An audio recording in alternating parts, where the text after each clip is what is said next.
it downfield. It is. Oh, it's caught. John Moran in the clutch. Oh, my word. Oh, my God. Deep to right field. Way up there.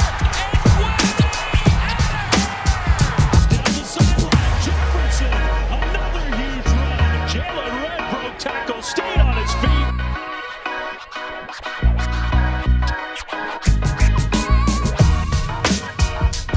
What's poppin', everyone? Welcome back to another episode of Blake's Take with me, Blake Neiman. And there will be no team from Oregon that will be going dancing this season after both teams got bounced early on in the Pac-12 tournament.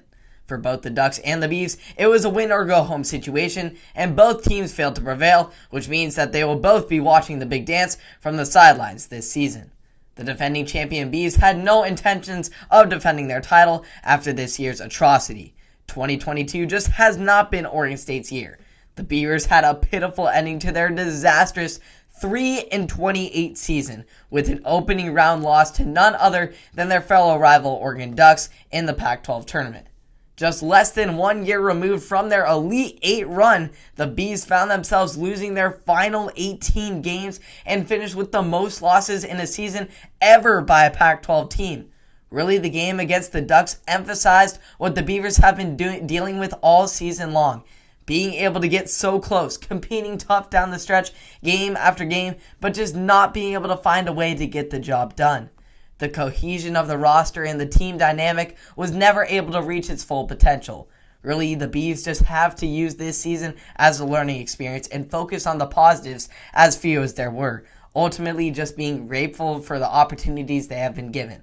After hitting, and for lack of better words, rock bottom, there is only one direction that the Beavers can go from here, and that is up. They can use the life lessons they have learned from these difficult times to help them not only grow as people, but as a program as a whole.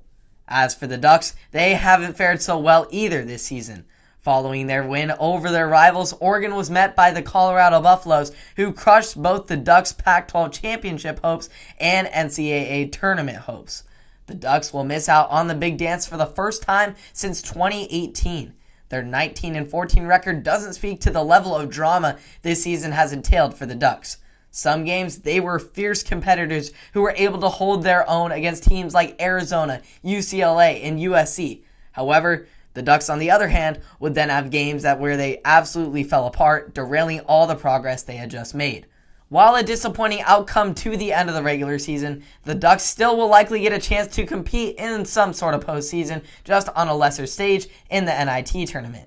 Coach Altman had expressed that while his program may have come short of their ultimate goal, they should still be grateful and eager to represent the University of Oregon in any sort of postseason atmosphere. For both Oregon and Oregon State to go from making it to the Sweet 16 just less than a year ago to now both teams not even qualifying for the tournament just speaks to the craziness of college basketball and how anything can happen at any given time. In this sport at this level, you can never take anything for granted, and that has been put on full display for both of these teams this season.